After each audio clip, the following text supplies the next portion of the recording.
Hello, hello, hello. Welcome, everyone, to another episode of Underground Sound. I'm Emerson. And I'm Noah. I'm Joe. And today we have our very first episode that will not be on air. We're going even deeper. Yeah. Oh, baby. Oh, let's go. So this is, of course, pre-recorded, and we're going to put it out later. And so basically the topic for today, the little discussion we're going over, an underground artist that brings something unique to the table. All right. So I say Brother Ali is a big one. Nice. Great choice. I think he's fantastic just because he has such a positive message in his raps, and he does a great job with the production too. Like he has some very unique beats that I really enjoy. Like the what was it? Forrest Whitaker. Forrest Whitaker, that's the Love big that one song. I know. Yeah, he's fantastic. What do you guys think about Brother Ali? Well, I think he came to Elon not that long ago. Yeah, right? Last year, spring term actually. So like basically a year ago from today. Yeah, I remember not actually ever hearing about him, but I remember you were talking about him a lot and kind of excited, so I decided to look him up for myself, and it's interesting. Especially like his story, it's a little bit different. I kind of like looked more into like his videos on YouTube because I know you look up like every music video for the rappers you like. That's a big thing for you. I was just doing that with the Avalanches actually before you guys got here. And a lot of his videos, a lot of his videos were kind of like sitting over 5 million, like even 10 million. Yeah, views. he's got a few million for like every video. I thought that was interesting. interesting. Has his following, yeah. Kind of like rides the line of like people who are successful, but kind of underground and fly under the radar a little bit. And I thought that was interesting, and I wanted to get to know more about him. But I mean, Emerson, you were raving about this guy. You were telling me I so love much. Him. Yeah, he especially with the uniqueness of him, he definitely does bring something new to the table. His style, his just persona that he brings is very different than like most rappers, I would say. It's almost like preachy, but not to its point like where it gets annoying. It's really just like a prophetic. it's just a nice like kind of self-help type music almost, and it's just really good and really enjoyable. It's hard to find a bad Brother Ali song in my opinion. Guys, this guy came into the game like albino, he is whiter than Eminem white. Like this guy, he's literally albino, and he comes in and he's got his shades on and he comes in and blows everybody's mind. I don't know if y'all have watched the freestyle on Sway in the Morning. No, I have but not. Oh my God, he came in and he killed it, and he's just like sitting there, and Sway, never having heard of him, is his mind is blown. All right, Noah. We'll keep going around the table here. Okay. You got an artist in mind you want to talk about a little bit, how unique they are? I certainly do. And Emerson, I can actually credit you for this one. Oh, this was, I love that. I bet you do. This was all the way back in, I think it was August or September of 2017 when we reviewed Open Mike Eagles. Okay, I actually Brick Body Kids Still Daydream. I put a list together of artists that kind of came to mind. He's on there. Huge fan of Open Mike Eagle. I mean, he's not like traditionally like spitting bars like everybody like notable that you hear in like mainstream rap nowadays. But I mean, was it 99 radios or was it just radios? 95 radios. 95 radios. Okay, that song in general. That's the song I first listened to. That song in general is perfect. Not only can you like listen to it in the car, not only can you like listen to it just like with your friends, it's like something that you can like show to other people to like kind of embody his entire artistry. And he's been active for a really long time, haven't you said? Yeah, and he's been out there for a while. Yeah, and the first time I've heard of him was in 2017, but I like really, really started like following his work recently, and he kind of has this like different sort of chill kind of more relaxed vibe than you hear from like a lot of the more like aggressive artists out today. And I think that's fantastic considering that his style is just so humble and grounded, and I think it's kind of like he wants to stay where he is, and it's great that he's getting more recognition and success, but I think that's what makes our show and like what we talk about so much more like impactful, is because we like what we want to do is appreciate the lesser known people, but also recognize their talent that's comparable to even some more than the bigger artists out there.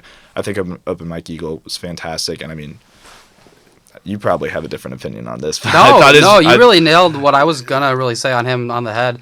The big thing I was gonna point out is just his delivery, which you mentioned. I mean, his tone, his delivery of just speaking his lyrics are very different, very unorthodox to what you would normally hear. He definitely has a lot calmer, like this kind of weird style to his rapping. It's like slam poetry without the slam. Though. You know what I'm saying? It's just kind of, it's just however he wants it, and I really like that. It's kind of like a lazy Sunday afternoon type of listening music, but it's so weird to describe unless you hear it for yourself. And credit Emerson with giving me Open Mike Eagle. That was cool. Yeah, the man's dope. He takes a lot after MF Doom. Yeah, he does. He's mentioned him a couple times, I think, in his interviews and stuff. And the thing I love about MF Doom is that he's got some rhymes that nobody else has ever thought of. Sounds like we're segueing into that I like about Open Mike Eagle. That's the thing. He's got these very unique rhymes and rhyme structures and rhyme schemes. Today it's all like triplets and da-da-da-da-da-da-da, and that's how people structure their raps. Yeah. Open Mike Eagle doesn't have that. He does it how he wants it. It's new, it's different, it's killing it. It's like MF Doom. He's coming up with things that nobody's done before, like these super complex rhymes, and like the vocabulary that he uses is insane. Yeah, it's awesome. That will go right into what I was going to mention, which is MF Doom. Kind of going off of that not being in your face thing. He hides his face.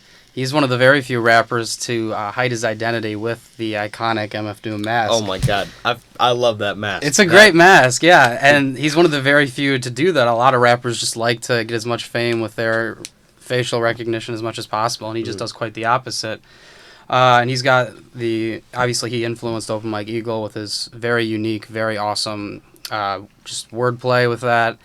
And I think another really unique aspect to MF Doom is really kind of like the story arc and like costume, the whole identity of Doom and his albums and his like the samples he uses. Everything is just very different. He obviously essentially created the comic book rap that others like Czarface or Marlo mimic to this day. But yeah, just a very different little twist with his music, and very few have been able to even come close to the influence he's had. Yeah, I definitely think with what you're talking about, not being able, or at least choosing to not show your face nearly as much, or just like not putting yourself out there as much, that kind of shows a lot of dedication and care to your craft, and that kind of makes you seem more genuine, especially as an artist. For me, when I listen to somebody, I mean, I can enjoy a very big mainstream artist and, you know, like Kanye. Kanye loves the limelight. You gotta love him. But at the same time, it's kind of nice to have a more grounded, down-to-earth approach with the music that you listen to, because you gotta like take all sides of the genre. And I feel like when it comes to my friends, they enjoy listening to rap in general, like as much rap as they can. But oftentimes when I like ask them about an artist that we've been talking about, they might have heard like one song, or they may not have heard of them at all, which I think is important to just like keep people listening. Sounds like we're doing our show right. Exactly. Well, I'd hope so. I'd hope so. But I definitely think MF Doom, he has what you were talking about, this special care for rap in general, and just like it's very genuine to me. It's very genuine. It's very real, and that's what makes me like him and all the rest of the underground artists that we're talking about a lot more. You know what I'm saying? Yeah, I got you. I think we just gotta read some lyrics. Go ahead. Please. Talking about it. I'm just gonna go for it. What up to all rappers? Shut up with your shutting up and keep a shirt on, at least a button up. Yuck. Is they rhymers or stripping males, out of work jerks since they shut down Chippendales. They chipping nails, Doom tipping scales, let alone the pre-orders that's counted off shipping sales. This one goes out to all my peoples, skipping bail, dipping jail, whipping tail, and sipping ale. Light the doobie till it glow like a ruby. Afterwards they couldn't find a villain like Scooby. He's in the lab on some old Buddha overproof junk shit, but who'da thunk it? Punk, trying to ask why ours be better. Could be the Iron Mask or the Cosby sweater. Yes, you who's screwed by the dude on the CD nude. Wow. Yeah, wow. No kidding. Tipping scales. Doom's tipping scales. I love that.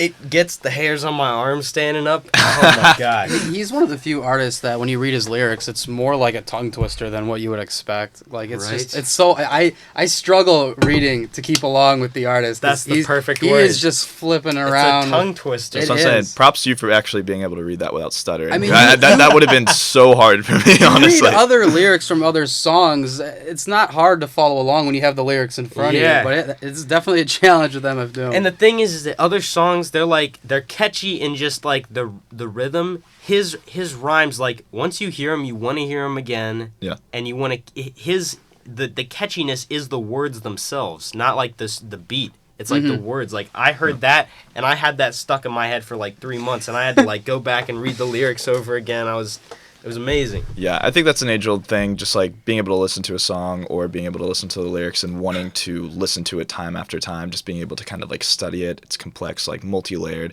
and maybe that's not even the point, but if that gets like the listener invested, then that artist is doing their job. Correctly. Absolutely. And I think that's fantastic. I think it's a great insight into basically his lyricism and just who he is in music. So, I mean, glad we got to mention him. That's for sure. But I mean, he's the one who really kind of, I think, inspired this whole discussion more or less. Yeah. If you think about it, MF Doom is like he's gone through some traumatic. And he can still rap. And oh my gosh, like he lost a son. Do you know how? Because I could never figure out that answer. I don't know. I think it might have been disease or something like that. The only thing that's on Wikipedia is that his son died at 13, 14? Yeah, I don't know. Man. I honestly couldn't find information. But it doesn't matter. Like that's imagine. such a crushing loss, and this man, like, he's put so much effort still into what he writes. It's just amazing. He basically released an album last year. Czarface meets Metal Face. Yeah. I mean, that was... I don't know how much he really worked on it, or how much was Czarface, but I mean, he was on it. Yeah. So it's something. And oftentimes, trauma and tragedy can definitely affect an artist's work in different ways. And, I mean, it seems like he's just been so consistent, and he's used just basically all the emotion he's felt and maybe all the pain he's felt from that to kind of just, like, turn it into something that is uniquely his own and his own brand. And I think it's fantastic that, I mean, understandably, after losing any child, especially at that age, you kind of want to, like, take it back for a while, maybe just lay low. But the fact that he's able to just take that experience, make it his own, and be able to like show his respect and just understanding of just like the difficulties of life through his lyricism, that's awesome. You can't match that. That's fantastic. It. Yeah. Noah, you got a new one for us, another artist. Are you talking underground or are you talking just... You could stick to underground if you got one. Otherwise, I do. If you got something more broad, go for it. So I was gonna suggest Murs, which I do love, but Ooh. at the same time, what would you consider Earl Sweatshirt relatively underground still? I would say he's relatively underground. He's like I would say he's like on the cusp. On the mainstream. cusp. Either way. Like if he is, it's like the bare minimum for what mainstream could be. How do you define underground and mainstream? Well, it kind of depends on like a multitude of factors. It can just be sales, it can be notoriety, it can be recognition, just like how much they are in like the rap discussion, like how much they're being pushed. Like, I mean, really, There's no fine line. It is subjective, but I mean, how many people are talking about Tyler the Creator and Frank Ocean more than Earl Sweatshirt, right? He is one of the more successful parts of Odd Future, but at the same time, he's released, 2 proper studio albums? I know he's released, like, he did that recent one, he did the one in 2013, right? I think so. Is that Doris? I can't remember. I think it was, but he's released a couple, like, I think it was, like, extended plays. Yeah, he's got a few. In between, but, I mean, overall, he kind of just takes his time, and I think for that reason, maybe he's not more well-known, but every single album he releases is critically acclaimed, and I think that he's not in the conversation nearly as much as he needs to be. Personally, I love Tyler, the Creator, but I think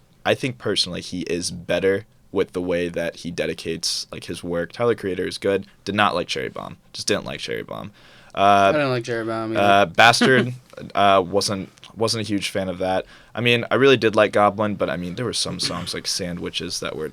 Oh, God. Tyler, the Creator is one who definitely has some highs and some lows. Yeah, Wolf was great, and then obviously Flower Boy was fantastic. But I mean, only recently has Tyler, the Creator, like, shot into stardom. He's blossomed. Exactly. Flower. You know what? That's fantastic. But it's a great title for a perfect representation of what he developed into. Yeah, and I mean, to my point, Earl Sweatshirt, he hasn't had that sort of like commercial success. I mean, sure, he's been successful like within his own circles, but he's I don't know. People that I know, or in general, just like looking on the internet, you don't see much about Earl Sweatshirt unless Tyler the Creator is tweeting about him. You know? I mean, he doesn't get a whole lot of buzz. Yeah, exactly. So I think Earl Sweatshirt, he's kind of just like, he's very dark in his artistry. He's very downtrodden, I'd say, and that can be seen in Tyler the Creator's earlier work. But there's something that isn't. It's not like a doom kind of mindset. It's kind of just like, it's kind of like a view on life that isn't pessimistic. It's almost like realistic. You know what I'm saying? Like, don't get your hopes up too much. You know, what's that law? Murphy's Law. Anything bad that can happen can and will, something like that. He kind of has I that. don't know. He kind of, I don't know. He kind of has that aspect of him. I feel like I've been talking a little bit too much. So if any of you have anything on Earl Sweatshirt, Earl have you Sweatshirt listened for to you? him? Earl Sweatshirt for me. I don't know. I like his music. I have a few of his songs saved. As you were saying, I mean, he does have kind of some dark qualities, which is why it's kind of hard to listen to him at times, and why I didn't particularly like his last album. Really? Yeah, I wasn't a fan. I liked a few songs on him, but he's like in it for the lyrics. So like, jumping back to Kanye's beats go all over the place, which just keeps you entertained. Like, if you want to be entertained by Earl Sweatshirt, you really got to listen to his lyricism. Yeah. That is important. I mean, they kind of complement each other. Yeah. I can definitely agree with that. And it's Earl Sweatshirt definitely focuses more on his words rather than his beats are kind of minimal. They are. Yeah, Yeah. very minimal. Yeah. Very minimal beats. He definitely puts a bigger emphasis on what he's talking about and what exactly word for word is he saying. Yeah, that's definitely where he comes in. They are very creative, minimal beats, though. I do give Yeah. him props for that. I for enjoy sure. most of them. I would say. good. Yeah. It's tough with minimal beats though for me. Is I get pretty picky if they're so minimal. Like that was my issue with J. Cole on KOD. I thought the beats were just too minimal. Yeah. It got like to the point where I thought it was like lazy. I remember you discussed that. That and was me. Yeah, that's just a big part of rap in general. It's all up to the listener. You got to enjoy both aspects of it. I mean, you can appreciate the lyricism or you can appreciate like just the beats, but if you don't have like a good mix of both, then and it's not really an enjoyable experience for the listener, then what does it mean? Yeah. You know? I mean, it is up to the listener to interpret. I mean, it is an artist's creative work. They can believe whatever they want, but it is subjective to every single person. And some people kind of have more of like a hive mindset about certain artists, and some people are divided, and some people just don't like certain artists. And I think that's awesome that you have the perspective of you weren't that big of a fan of some rap songs, and like I was a huge fan. I think Emerson liked it enough, right? I liked it enough. Yeah, I thought it was really good. Wasn't my favorite. Yeah, I mean, I kind of agree. There were some songs I was just kind of like didn't care for, but I mean, there was definitely highs, and the lyrics across the board were fantastic. So I mean, you got to give credit where credit's due. Yeah. So with that said, Emerson, we're talking artists. Who have you got next? I have one I don't like to shut up about, and that is Lupe Fiasco. Okay. Yeah. I love Lupe Fiasco. He has had his Off the time. board, hasn't he? I haven't Gone- heard from him. That's why he's Exactly. underground again. You haven't listened to Drogas Light or Drogas Wave, have you? No, I have not. Yeah, so what I What? think makes him incredibly unique and why I'm bringing him up is just his creativity. I mean, the stories behind the songs he has are just truly crazy, and honestly, they've got a lore book in themselves. They're really complicated. His newest album, in case you're unaware, Drogas Wave, is about a bunch of slaves who were taken on the transatlantic slave route.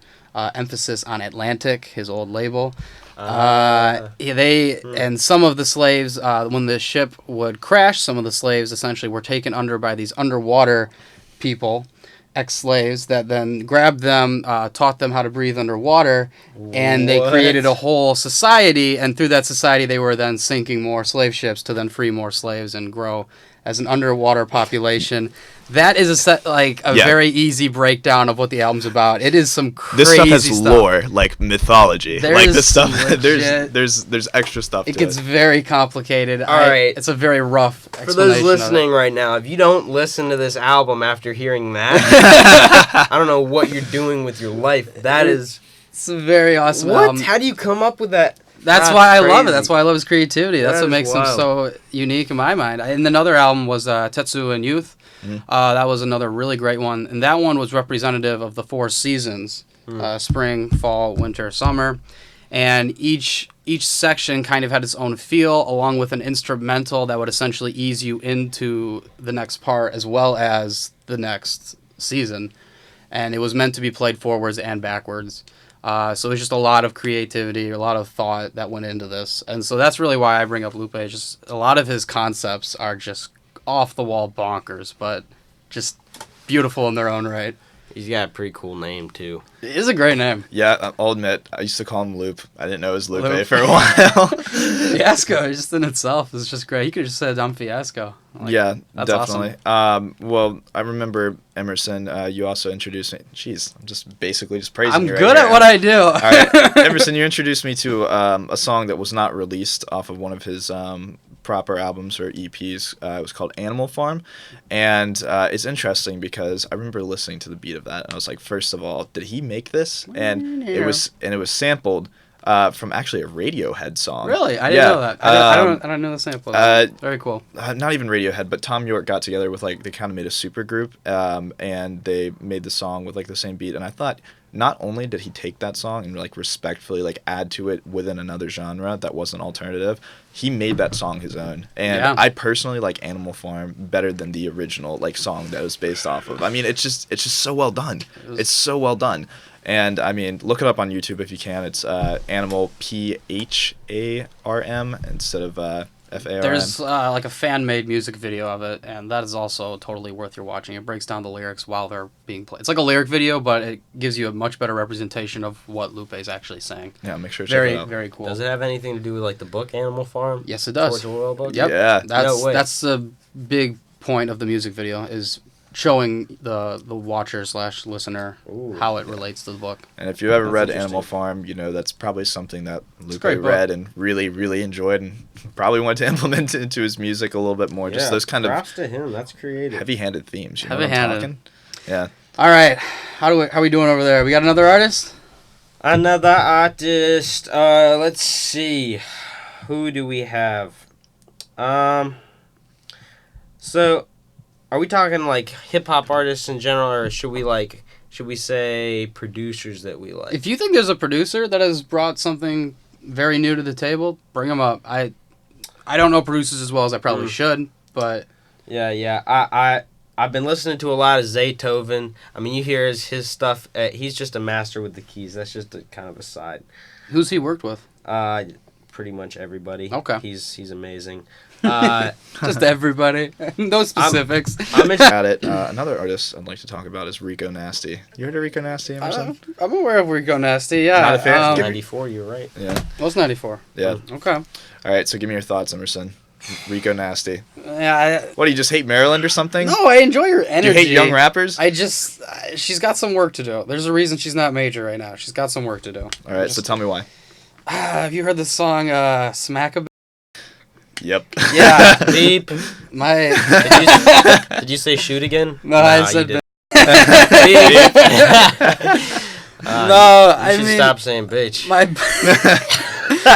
My buddy was showing it to me in a car ride, and he was losing his mind because he thinks it's the greatest song of Now, all which time. buddy was this? My man Jeremy. I don't mention him a whole lot, but I reference him a whole lot. I just don't usually reference him by name. I was just wondering if you were talking about Hudson. Shout out to Hudson. He was Shout really out to cool. Hudson. Seriously, come back here and be a guest on our radio show. He We're was running gonna out. come back for NBA All-Star Weekend, but his car broke down, Disgusting. so we had to Disgusting. just watch it on our own. All But right. yeah, the song was just, it has that unrefined, raw energy that I usually like, but this one just irritated me to the core. Really? And I was just like, I don't want to ever hear this again. Yeah, I mean, I guess Rico Nasty's style can be I've heard a couple considered- other songs by her, but I've yet to be impressed by anything, so I was like, I'm just going to kind of keep her in the back burner and see how she develops. Sure, it is brash. I mean, it is something that I guess could be interpreted myriad different ways from different listeners. I mean, for example, like me, I'm not going to be raving about Rico Nasty, but at the same time, I kind of respect just the up. What does she bring to the table? What's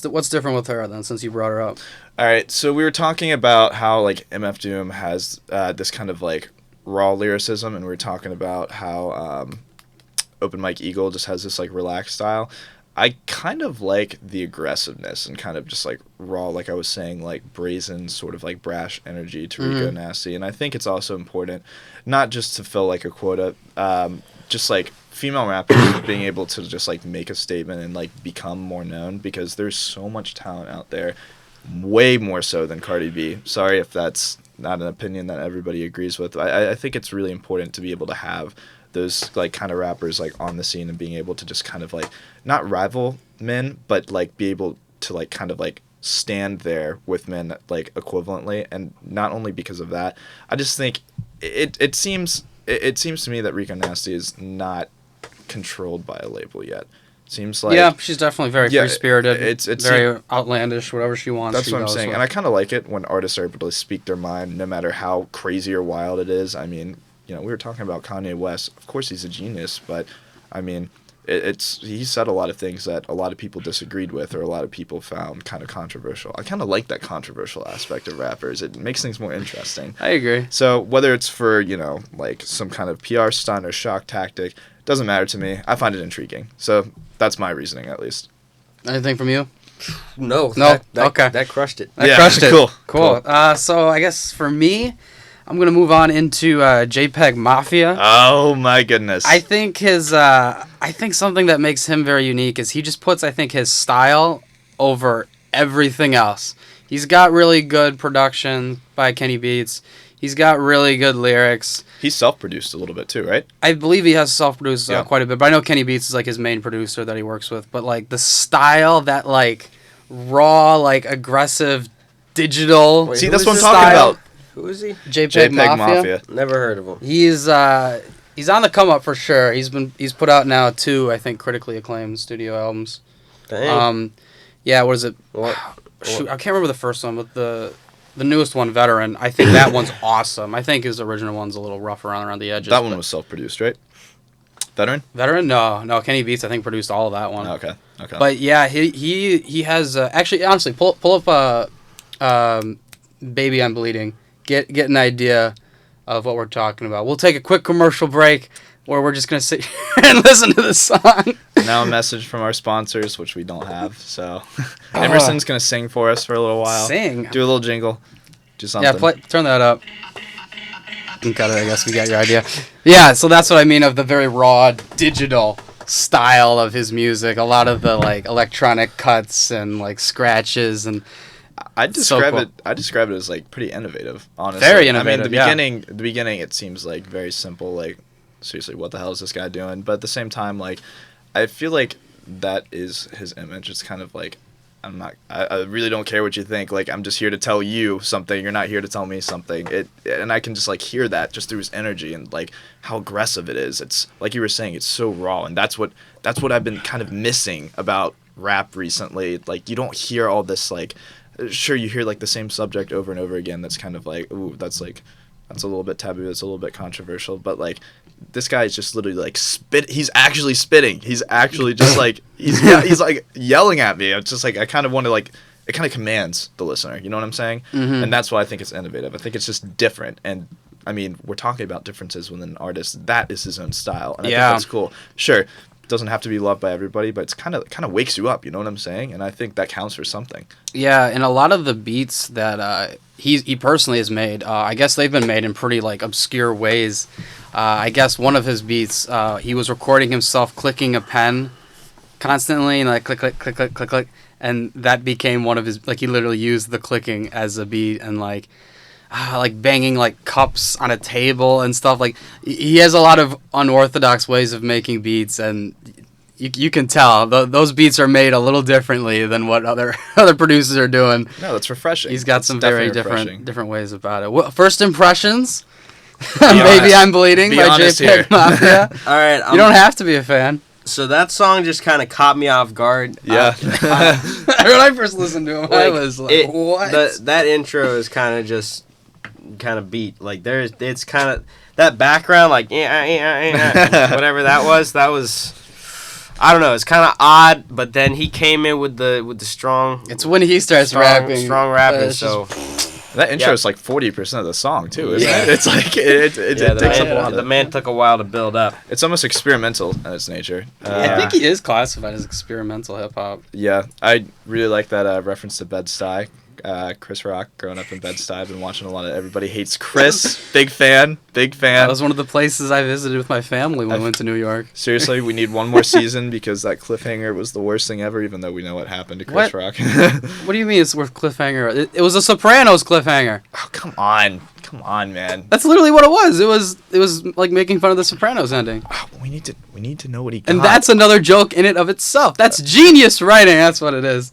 Great show. Love the show. I don't know. So abrupt. Needs more seasons. Anyway, yeah. Back to that. Emerson, do you have anything more on JPEG Mafia? No. Yeah. Just his style, his unique production value. That's really what makes him different and truly and impressive up and coming rapper in my opinion. Yeah. Yeah. Do you have anything? Any other artists for you or you running low? Dave East. Dave East. Okay. Dave East, nice. Dave East. What does he bring that's different? Well, Dave East was signed actually by Nas's label. If that says anything about who Nas is picking, and Dave East is good. The best all-around rapper of all time. And so Dave East, it was just signed by him. I think he has fantastic lyrics, and he's really coming out of like the streets again, like in New York. I forget where he's He from. reminds me a lot of Nipsey Hussle. I don't know if you listen much to Nipsey him. Hussle. The Dave East, Nipsey Hussle. I don't think they've collaborated on anything, but I really feel like those two could make something special together. You just made me want to listen to Victory Lap again. It's a great album. I'm still listening too. It has such high replayability. So he's from East Harlem. Okay. Cool. Yeah, and I mean, What's the song called that features Nas on his Paranoia album, the Sugar. first one? I don't know. Is it the Hated or Maneuver? I know it's one of those two. I don't know, but they both appeared in each other's albums, and Yeah. they have. Some I'm a fantastic stuff. Fan of a few of his songs. I really like quite a bit. He's really good. Is the first Paranoia album I think was really good. Paranoia 2, I don't know, it kind of felt stale in a way, but I definitely think he's got a lot of potential. He's still growing for sure. Yeah. And I'm excited to see what he kind of turns into. Definitely worth listening to. Yeah. Gotta listen to Dave East. We should go over all these different things that we're telling people to listen to, because there's some good stuff in here if they haven't heard it. Agreed. Yeah. It's the value of this not podcast. You can listen to it, Even enjoy deeper. yourself, but also you can get something out of it. You can. But okay, I think since we are basically set here, we can kind of sign off. Yeah, sounds good. I'm Emerson. I'm Noah. I'm Joe. And we are Underground Sound even Deeper. deeper.